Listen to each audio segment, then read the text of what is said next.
എന്ന് നിങ്ങൾക്ക് അറിയാലോ, ഇന്ന് ഫൈനൽ മത്സരമൊക്കെ നടക്കുന്നത് കൊണ്ട് അതിൻ്റെതായ പ്രിപ്പറേഷൻസ് ഉണ്ട്. എല്ലായിടത്തും വലിയ ബിഗ് സ്ക്രീനൊക്കെ അറേഞ്ച് ചെയ്തിട്ടുണ്ട്. അറിയാൻ തോന്നുന്നു, നമ്മുടെ തലശ്ശേരി തന്നെ 2-3 സ്ഥലത്തായിട്ട് ബിഗ് സ്ക്രീനൊക്കെ അറേഞ്ച് ചെയ്തിട്ടുണ്ട്. അപ്പൊ അവിടെ ലോ ആൻഡ് ഓർഡർ വിഷയമൊക്കെ ഉള്ളതുകൊണ്ട് അതിന് മുന്നേ കുറെ തയ്യാറെടുപ്പുകൾ നടത്തേണ്ടതുകൊണ്ട് ഞാൻ ദീർഘിപ്പിക്കുന്നില്ല. എങ്കിലും വളരെ ചുരുക്കം കാര്യങ്ങൾ നമ്മുടെ, അതായത് നിരന്തരം ഇത്രയും കുറച്ച് പ്രായമുള്ള, ഐ മീൻ കുറച്ച് മെച്യൂർഡായിട്ടുള്ള ആൾക്കാരെ കണ്ടതുകൊണ്ട് നമ്മുടെ സ്റ്റേഷനിലുള്ള എനിക്ക് ബോധിപ്പിക്കണം എന്ന് തോന്നുന്ന 1-2 കാര്യങ്ങളിലേക്ക് ഞാൻ നിങ്ങളെ ശ്രദ്ധ ചെലുത്തുകയാണ്.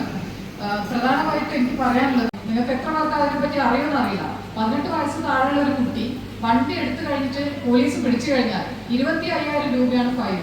പിന്നെ വണ്ടി ഞാൻ കോടതിയിലേക്ക് കൊടുത്തു കഴിഞ്ഞു കഴിഞ്ഞാൽ ഫൈനടക്കം ഏകദേശം 38,000 രൂപ വേണം നിങ്ങൾക്ക് കോടതിയിൽ നിന്ന് വണ്ടി ഇറക്കാൻ വേണ്ടിയിട്ട്.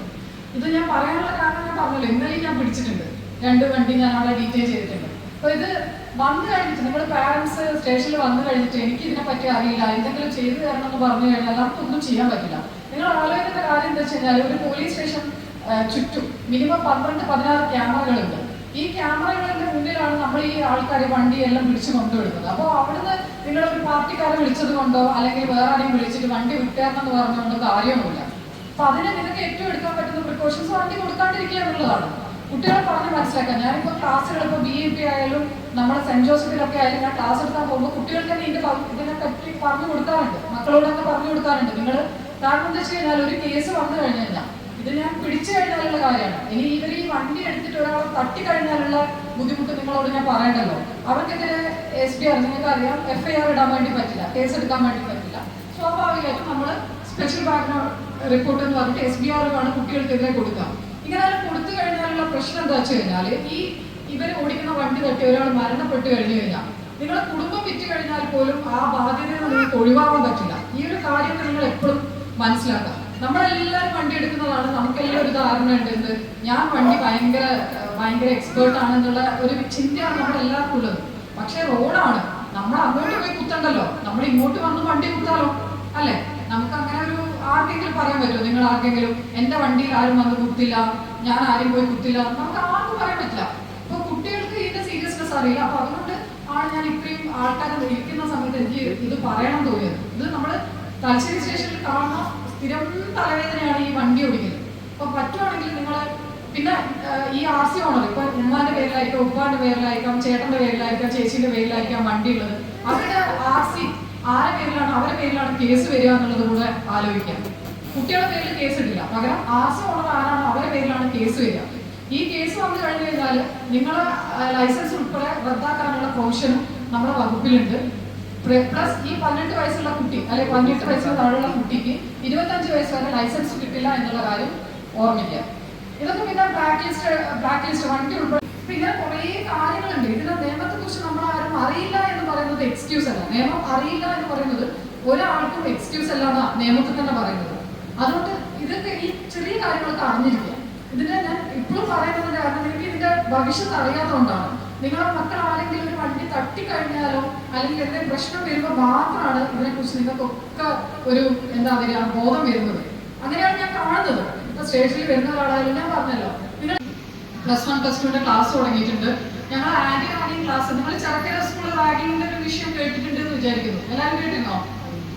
ചെറുക്കര സ്കൂള് 8 കുട്ടികളെ നമ്മൾ സസ്പെൻഡ് ചെയ്തിട്ടുണ്ട്.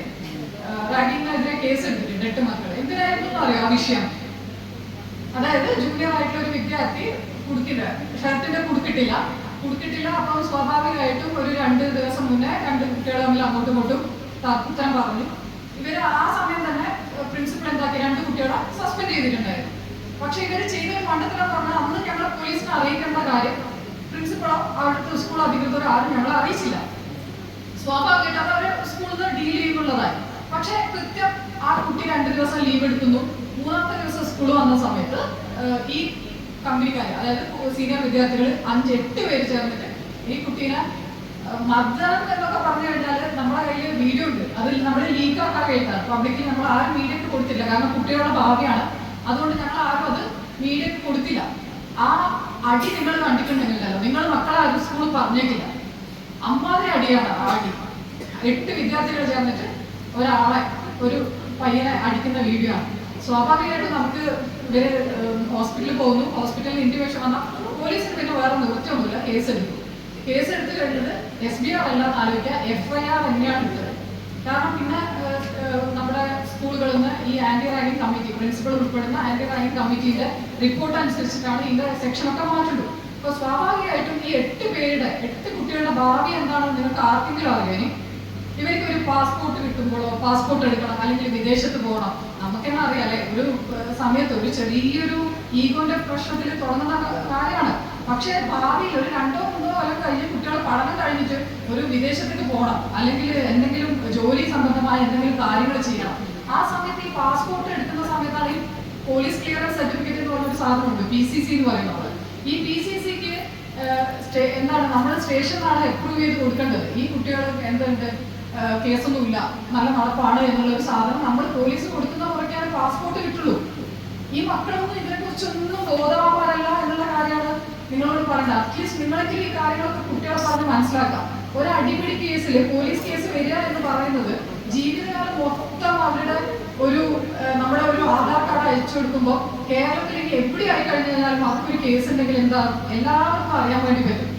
അങ്ങനെ ഉണ്ടാകുന്ന സമയത്ത് ഏറ്റവും എക്സാമ്പിൾ ആയിട്ട് ഞാൻ പറഞ്ഞു കഴിഞ്ഞാൽ, നമ്മുടെ ഇവിടെ മുനിസിപ്പാലിറ്റിയിൽ ഓട്ടോ ഓടിക്കുമല്ലോ. ഓട്ടോ ഓടിക്കണമെങ്കിൽ നമുക്ക് എന്ത് വേണം അറിയാം, പോലീസ് ക്ലിയറൻസ് സർട്ടിഫിക്കറ്റ് വേണം ഓട്ടോ ഓടിക്കാൻ വേണ്ടിയിട്ട് ഈ മുനിസിപ്പാലിറ്റിയിൽ. അപ്പൊ സ്വാഭാവികമായിട്ടും ഈ പറഞ്ഞതുപോലെ പോലീസ് ക്ലിയറൻസ് സർട്ടിഫിക്കറ്റ് ചോദിച്ചിട്ട് സ്റ്റേഷനിലേക്ക് റിപ്പോർട്ട് വരും ഇവര്. അപ്പൊ ചിലവരൊക്കെ മദ്യപിച്ച് വണ്ടി ഓടിച്ചിട്ട് പിടിച്ചിട്ടുണ്ടാവും, ചിലപ്പം ചെറിയ അടിപിടി കേസൊക്കെ ഉണ്ടാവും. ഞാൻ പറയുന്നത് ഞങ്ങൾക്ക് അത് മെൻഷൻ ചെയ്യാണ്ടിരിക്കാൻ പറ്റില്ല, മുന്നേ കേസ് ഉണ്ടായിരുന്നു എന്നുള്ള കാര്യം. ഞാൻ പറയുന്നത് ഇത് മനസ്സിലാവണമെങ്കിൽ, അതായത് ഒരു മുനിസിപ്പാലിറ്റിയിൽ ഓട്ടോ ഓടിച്ച് ജീവിതമാർഗം മുന്നോട്ട് കൊണ്ടുപോകാൻ പോലും പറ്റാത്ത സ്ഥിതിയിലേക്ക് ഒരു കേസ് ഉണ്ടെങ്കിൽ നിങ്ങളുടെ ഭാവി, അതായത് കുട്ടികളുടെ ഭാവി അത്രത്തോളം കോംപ്ലിക്കേറ്റഡ് ആകുന്ന ഒരു സാധനമാണ് ഈ പോലീസ് കേസൊക്കെ. അപ്പൊ ഞാൻ നിങ്ങൾക്ക് ഇരിക്കുമ്പോൾ എന്ന് വെച്ചാൽ ഈ കാര്യങ്ങളൊക്കെ നിങ്ങളും കൂടി കുറച്ചൊരു വ്യക്തത വരുത്തുക. മക്കളോട് നമ്മൾ സ്നേഹിക്കുന്നത് എല്ലാം ചെയ്തു കൊടുത്തിട്ടാവരുത്. അവരോട് വേണ്ട എന്ന് പറയുന്ന കാര്യങ്ങൾ വേണ്ട എന്ന് പറഞ്ഞിട്ട് തന്നെ സ്നേഹിക്കാൻ പഠിക്കണം. പിന്നെ ഞാൻ പറഞ്ഞത് സ്കൂളുകൾ തുറന്നു പറഞ്ഞു. ഇനി പ്രത്യേകിച്ച് ഇവിടെ പഠിക്കുന്ന മക്കളൊക്കെ ഉണ്ടാവും അറിയാം, നിങ്ങളൊക്കെ വീട്ടിലുണ്ടാവും. ഇവരുടെയൊക്കെ ബാഗുകളൊക്കെ ഒന്ന് നോക്കാനുള്ള ഇത് എത്ര പേര് ചെയ്യുന്നുണ്ടെന്ന് അറിയില്ല. സ്കൂളിൽ പോയി വരുന്ന കുട്ടികളുടെ ബാഗൊക്കെ പരിശോധിക്കുന്ന എത്ര വീട്ടുകാരുടെ ഉണ്ട്? ആരെങ്കിലും ഉണ്ടോ? ബാഗ് അത് അവരെ മുന്നിൽ അവരെ ഇൻസൾട്ട് ചെയ്യാൻ വേണ്ടിയിട്ടല്ല ഞാൻ ചെയ്യണമെന്ന് പറയുന്നത്. അവരറിയാമെങ്കിലും എപ്പോഴെങ്കിലും നിങ്ങൾ അവരുടെ ബാഗ് കൊണ്ട് തുറന്നു നോക്കണം. കാരണം നിങ്ങൾക്ക് തന്നെ അറിയാം, ലഹരി എന്ന് പറയുന്നത് അത്രയും വ്യാപ്തിയിൽ നമ്മളുടെ തലശ്ശേരിയിലുണ്ട്. നിങ്ങൾ വിചാരിക്കുന്ന പോലെ വളരെ ചെറിയ പൈസക്ക് സിഗരറ്റ് ഉൾപ്പെടെ ഈ ചെറിയ നിക്കോട്ടിന്റെ ബോട്ടിൽ ഉൾപ്പെടെ കിട്ടുന്ന ചെറിയ പൈസക്ക് കിട്ടുന്ന സ്ഥലങ്ങളുണ്ട്. ഈ കുട്ടികൾ നിങ്ങൾ വിചാരിക്കുന്ന പോലെ ഒറ്റയ്ക്കല്ല, ഇവർ ഗ്യാങ്ങായിട്ട് 4-5 പേര് 100 രൂപയിൽ എടുത്തിട്ട് പൈസ ഇട്ടിട്ട് ഒരു 500 രൂപ ആക്കിയിട്ടാണ് ഇങ്ങനത്തെ സാധനങ്ങൾ വാങ്ങുന്നത്. കഞ്ചാവ് ഉൾപ്പെടെ, കഞ്ചാവിന്റെ ഒരു ചെറിയ പാക്കറ്റിന് 500 രൂപയൊക്കെയാണ് ബംഗാളികൾ കൊടുക്കുക. അപ്പൊ ഈ 100 രൂപയ്ക്ക് 5 പേര് ചേർന്ന് വാങ്ങി കഴിഞ്ഞു കഴിഞ്ഞാൽ അവർക്ക് ഒരാഴ്ചയൊക്കെ ഈ പറഞ്ഞതുപോലെ ഗ്യാങ്ങായി നിൽക്കുന്ന സമയത്തോ ചെറുങ്ങനെ ഭരിക്കാനും അങ്ങനത്തെ ഒക്കെ ടെംപ്റ്റേഷൻ നിങ്ങൾ ഇല്ലാന്ന് പറയുന്ന, ഞാൻ പറയുന്നത് ഇതൊക്കെ നടക്കുന്നത് കൊണ്ടാണ്, നമ്മൾ സ്ഥിരമായിട്ട് കാണുന്നത് കൊണ്ടാണ്. ഈ കുട്ടികൾ തന്നെ ഇങ്ങനെ ഓരോ കേസിൽ പെട്ട് നമ്മൾ മൊബൈൽ നോക്കുമ്പോൾ നിങ്ങൾക്കൊക്കെ ഒന്നും ചിന്തിക്കാൻ പറ്റാത്ത രീതിയിലാണ് ഇവരുടെ മൊബൈലുകളിലുള്ള മെസ്സേജുകളും അതിൻ്റെ ഒരു കാര്യങ്ങളും വരുന്നത് എന്ന് ബോധിപ്പിക്കാൻ തന്നെയാണ് ഞാൻ ഈ കാര്യങ്ങളൊക്കെ പറയുന്നത്. അപ്പൊ നമ്മുടെ മക്കൾ ആരും ചെയ്യുന്നില്ല, ചെയ്യാതിരിക്കട്ടെ, അത്രയും ഞാൻ പറയുന്നുള്ളൂ. പക്ഷെ ശ്രദ്ധ എന്തായാലും ഉണ്ടാവണം. പിന്നെ വീട്ടില് ഈ സ്കൂള് അധ്യാപകരുമായിട്ട് നിരന്തര സമ്പർക്കം എന്തായാലും നിങ്ങളുടെ പാരന്റ്സിന് ഉണ്ടാവണം. മാസത്തിൽ ഒരിക്കലെങ്കിലും അവരുടെ ക്ലാസ്സിലെ ടീച്ചറെ വിളിച്ച് കുട്ടി കൃത്യമായിട്ട് സ്കൂൾ വരുന്നുണ്ടോ പോകുന്നുണ്ടോ, അല്ലെങ്കിൽ ട്യൂഷൻ ക്ലാസ്സിലുണ്ടെങ്കിൽ ട്യൂഷൻ മാഷയെ വിളിച്ചിട്ട് അവർ വരുന്നുണ്ടോ പോകുന്നുണ്ടോ എന്നുള്ള കാര്യങ്ങളൊക്കെ എന്തായാലും നിങ്ങളൊരു ശ്രദ്ധയിൽ കൊണ്ടുവരിക. നിങ്ങളൊരു കയ്യിൽ നിന്ന് കുട്ടികൾ തെന്നി മാറി പോകാതെ സൂക്ഷിക്കേണ്ട കാര്യങ്ങളൊക്കെ എപ്പോഴും ശ്രദ്ധിക്കുക. ഇത്രയെങ്കിലും ഞാൻ പറഞ്ഞതെന്ന് വെച്ച് കഴിഞ്ഞാൽ നമ്മൾ ഏറ്റവും ബേസിക് ആയിട്ട് നിങ്ങൾ ചെയ്യേണ്ട കാര്യങ്ങളാണ് വീട്ടിൽ നിന്ന്. കാരണം പോലീസിനായാലും അധ്യാപകർക്കായാലും ഇന്നത്തെ കാര്യങ്ങളിൽ കുട്ടികളുടെ കാര്യത്തിൽ ഒരു പരിധിയിൽ കൂടുതൽ ശ്രദ്ധിക്കുന്നതിന് എന്തുണ്ട്, പരിമിതിയുണ്ട്. ഈ സ്കൂൾ ബാഗിനെ ശ്രദ്ധിക്കണം എന്ന് പറയാനുള്ള മറ്റൊരു കാരണമുണ്ട്. ഇപ്പൊ കുറെ കേസുകളിൽ നമ്മൾ കാണുന്ന ഒരു പ്രവണത എന്ന് പറഞ്ഞു കഴിഞ്ഞാൽ കുട്ടികൾ യൂണിഫോം ഇട്ടിട്ട് സ്കൂളിലേക്ക് പോകും. സ്കൂളിൽ പോയി കഴിഞ്ഞ് കഴിഞ്ഞാൽ വേറൊരു എക്സ്ട്രാ ജോഡി അല്ലെങ്കിൽ കളർ ഡ്രസ്സ് ബാഗിൽ വെക്കും. എന്നിട്ട് ഇവര് എവിടെന്നെങ്കിലും ഡ്രസ്സ് മാറ്റിയിട്ട് കൂടുതൽ കറങ്ങി അടിച്ച് പിന്നെയും തിരിച്ച് വീട്ടിലേക്ക് പോകും. ഇങ്ങനെ ഒരുപാട് കേസുകൾ നമ്മൾ കാണുന്നുണ്ട്. ഞാൻ ഇതുകൊണ്ടാണ് നിങ്ങളടുത്ത് രാവിലെ പോകുമ്പോൾ ഒക്കെ കുട്ടികളുടെ ബാഗ് ആയാലും ഒന്ന് ശ്രദ്ധിക്കാൻ വേണ്ടി പറയുന്നത്. അപ്പൊ ഇവരെ ഇരിക്കുന്ന കുറച്ച് കുട്ടികളുണ്ട്, അപ്പൊ അവർക്ക് തന്നെ അറിയാം, അവരുടെ കൂട്ടത്തിൽ തന്നെ ആൾക്കാർ കുട്ടികളൊക്കെ ഇങ്ങനെ എന്തെങ്കിലുമൊക്കെ ചെയ്യുന്നുണ്ടാവും. വേണ്ട എന്നല്ല ഞാൻ പറയുന്നത്, നമ്മളൊരു പരിധിയിൽ കൂടുതൽ കഴിഞ്ഞു കഴിഞ്ഞാൽ കൈവിട്ട് പോയി കഴിഞ്ഞാൽ പിന്നെ നമുക്ക് തിരിച്ചു പിടിക്കാൻ ഭയങ്കര ബുദ്ധിമുട്ടാണ്. കുട്ടികളുടെ ഒരു 14 മുതൽ 18 വയസ്സ് വരെയുള്ള പ്രായം എന്ന് പറയുന്നത് നമ്മൾ അഡോളസെൻസ് എന്ന് പറയാം. ഈ അഡോളസെൻസ് എന്നുള്ള പ്രായം മെന്റലി ആയാലും ഫിസിക്കലി ആയാലും നമ്മുടെ പാരന്റ്സിന്റെ കൺട്രോളിൽ നിൽക്കാത്തൊരു പ്രായമാണ്. നിങ്ങൾക്കെന്ന് അറിയാം, ഒരു 14 വയസ്സ് വരെയുള്ള കുട്ടി എങ്ങനെ ബിഹേവ് ചെയ്യുന്നു, ഒരു 14 വയസ്സ് കഴിഞ്ഞാൽ ഈ കുട്ടികൾ ഏത് രീതിയിലാണ് നമ്മൾ വീട്ടുകാരോടായാലും അധ്യാപകരോടായാലും പെരുമാറുന്നത് എന്നുള്ളത് ഒന്ന് ശ്രദ്ധിച്ചു നോക്കിയാൽ നിങ്ങൾക്ക് മനസ്സിലാവും. അത് അവരുടെ ശരീരം ആ ഹോർമോണിനനുസരിച്ചിട്ട് മാറ്റപ്പെടുന്ന ഒരു കാലമാണ്. ആ സമയത്ത് നമ്മുടെ വീട്ടിലുള്ളവരെക്കാളും അവരുടെ ചുറ്റുപാടുള്ളവരെ ഭയങ്കരമായി സ്വാധീനിക്കപ്പെടുന്ന ഒരു തലമുറ, ആ ഒരു പ്രായമാണ്. അവരുടെ ചുറ്റുമുള്ള ഫ്രണ്ട്സ്, അവരുടെ സൊസൈറ്റി, ഇതിലൊക്കെ ഭയങ്കരമായിട്ട് സ്വാധീനിക്കപ്പെടും ഈ കുട്ടികൾ. അപ്പൊ ആ സമയത്ത് നമ്മുടെ പാരന്റ്സ് കുറച്ചൊന്ന് ടൈറ്റ് ചെയ്തിട്ടില്ലെങ്കിൽ നമ്മുടെ കയ്യിൽ നിന്ന് മക്കൾ വല്ലാതെ അങ്ങ് തെറിച്ചു പോകും. അപ്പൊ ഈ കാര്യങ്ങളൊക്കെ എപ്പോഴും ശ്രദ്ധിക്കുക. വളരെ ചെറിയ കാര്യങ്ങൾ നമുക്ക് ശ്രദ്ധിക്കാനുള്ളൂ. വണ്ടി കൊടുക്കുന്നതൊക്കെ നിങ്ങൾ പ്രത്യേകം ശ്രദ്ധിക്കുക. കാരണം നമ്മൾ നിസ്സഹായമാണ് ചില സമയത്ത്. പോലീസിന് അതിന് കുറ്റം പറഞ്ഞിട്ട് കാര്യമൊന്നുമില്ല. നിങ്ങളുടെ സാമ്പത്തിക സ്ഥിതിയൊക്കെ ഭയങ്കര ബുദ്ധിമുട്ടായിരിക്കും. ഞാൻ പറഞ്ഞില്ല, വണ്ടിയൊക്കെ പിടിച്ച് വാടകയൊക്കെ നിൽക്കുന്ന ആൾക്കാരാണ് എൻ്റെ അടുത്ത് വന്നിട്ട് പറയാം. പക്ഷെ നമുക്ക് വേറെ ചെയ്യാനില്ല. അതെ, അപ്പം നമുക്കൊരു പോലീസിനെ സംബന്ധിച്ച് പിടിച്ചു കഴിഞ്ഞു കഴിഞ്ഞാൽ ഭയങ്കര ബുദ്ധിമുട്ടാണ് വണ്ടി വിട്ടുകൊടുക്കാനായാലും ഇങ്ങനത്തെ കാര്യങ്ങളിലൊക്കെ. അപ്പോൾ മക്കളെ കൂടുതലായിട്ട് ശ്രദ്ധിക്കുക. അവർ നിരന്തരം നിങ്ങളുടെ ഒരു നിരീക്ഷണത്തിൽ ഉണ്ട് എന്നുള്ളത് അവർക്കും തോന്നണം, നിങ്ങൾ ഉറപ്പാക്കുക. ഞാൻ പറഞ്ഞല്ലോ, ടീച്ചർമാരുമായിട്ട് നിരന്തരം സമ്പർക്കം ഉണ്ടാക്കുക. ഇങ്ങനത്തെ കുറച്ച് കാര്യങ്ങളൊക്കെ നമ്മളൊന്ന് ശ്രദ്ധിക്കുക. കുട്ടികളെ കൈവിട്ട് പോകാതിരിക്കാൻ തന്നെ ശ്രദ്ധിക്കുക. നമ്മുടെ ചുറ്റും തീരെ ശരിയല്ല എന്നുള്ള കാര്യം, നമ്മുടെ ചുറ്റുപാട്, നമ്മുടെ സൊസൈറ്റി ആയാലും ഈ തലശ്ശേരി നഗരസഭ ആയാലും അത്ര ഒരു പ്രൈവറ്റ് ആയിട്ട് അല്ലെങ്കിൽ പ്രൈവസിയിൽ കുട്ടികളെ ഇറങ്ങി നടക്കുന്ന രീതിയിൽ വിടാൻ വേണ്ടിയിട്ടുള്ള ഒരു സാഹചര്യം നിലവിലില്ല എന്നുള്ള കാര്യം നിങ്ങളെല്ലാം ഒന്ന് ഓർമ്മിക്കുക. എപ്പോഴും ആ ഒരു പേടി നിങ്ങളെ മനസ്സിലുണ്ടാവണം. മറ്റു വിശേഷങ്ങളൊന്നും ഇല്ല എന്ന് ഞാൻ വിചാരിക്കുന്നു. ആർക്കെങ്കിലും എന്തെങ്കിലും എന്നോട് ചോദിക്കാനുണ്ടോ? ഐ മീൻ പോലീസിന്റെ ഭാഗത്ത് നിന്ന് എന്തെങ്കിലും സഹായം വേണ്ടതോ? നിങ്ങളുടെ വാർഡില് ഇപ്പം 1-2 വാർഡുകളിൽ ഞങ്ങൾ കണ്ട പ്രധാന പ്രശ്നം എന്ന് പറഞ്ഞു കഴിഞ്ഞാൽ ഇതര സംസ്ഥാന തൊഴിലാളികൾ നിരന്തരം ഒരു വാടകയ്ക്ക് താമസിച്ചിട്ട് ബുദ്ധിമുട്ടുണ്ടാക്കുന്ന 1-2 വിഷയങ്ങളൊക്കെ നമ്മുടെ ശ്രദ്ധയിൽ വന്നിട്ടുണ്ടായിരുന്നു. അതൊക്കെ മുനിസിപ്പാലിറ്റിക്കാണ് ഇടപെടേണ്ടത്. നമ്മൾ അതിനനുസരിച്ച് റിപ്പോർട്ട് കൊടുക്കാനൊക്കെ കൗൺസിലർമാരോടൊക്കെ പറയുന്നുണ്ട്. അങ്ങനെ ഒരു ഗ്യാങ് ആയിട്ട് ഒരു വീടെടുത്ത് താമസിക്കുന്ന ഇതര സംസ്ഥാന തൊഴിലാളികൾ ഒരു കോളനി പോലെയൊക്കെ നിൽക്കുന്ന സ്ഥലങ്ങളുണ്ടെങ്കിൽ അതൊന്ന് പോലീസിൽ അറിയിച്ചാലും ഞങ്ങളൊന്ന് പെട്രോളിംഗ് ആ ഭാഗത്തേക്ക് കൂടെ നടത്തുന്നുണ്ട്. ടീച്ചറോട് ഞാൻ പറഞ്ഞിട്ടുണ്ട് കാര്യം. അങ്ങനെ ഉണ്ടെങ്കിൽ നിങ്ങളുടെ വീടിന്റെ ഭാഗത്ത് ബംഗാളികളോ തമിഴന്മാരോ അങ്ങനെ ഇതര സംസ്ഥാന തൊഴിലാളികളോ ആരെങ്കിലും ഇങ്ങനെ ഗ്യാങ് ആയിട്ട് കോളനി ആയിട്ടൊക്കെ താമസിക്കുന്നുണ്ടെങ്കിൽ ആ വിവരമൊക്കെ ഒന്ന് ടീച്ചറോട് പറഞ്ഞാലേ നമ്മുടെ പോലീസിൽ അറിയിച്ചു കഴിഞ്ഞാൽ രാത്രി കാലങ്ങളിലൊക്കെ ഒന്ന് പെട്രോളിംഗ് നടത്താൻ വേണ്ടിയിട്ടുള്ള കാര്യങ്ങളൊക്കെ ചെയ്യാം. എന്തെങ്കിലും ഒരു വിഷയം ഉണ്ടെങ്കിൽ നിങ്ങൾക്ക് പെട്ടെന്ന് ഒരു എമർജൻസിയിൽ പോലീസിനെ വിളിക്കണമെങ്കിൽ ഞങ്ങളെ നമ്പർ അറിയാം. നിങ്ങൾക്ക് ടോൾ ഫ്രീ നമ്പർ ഉണ്ട്, അറിയില്ലേ?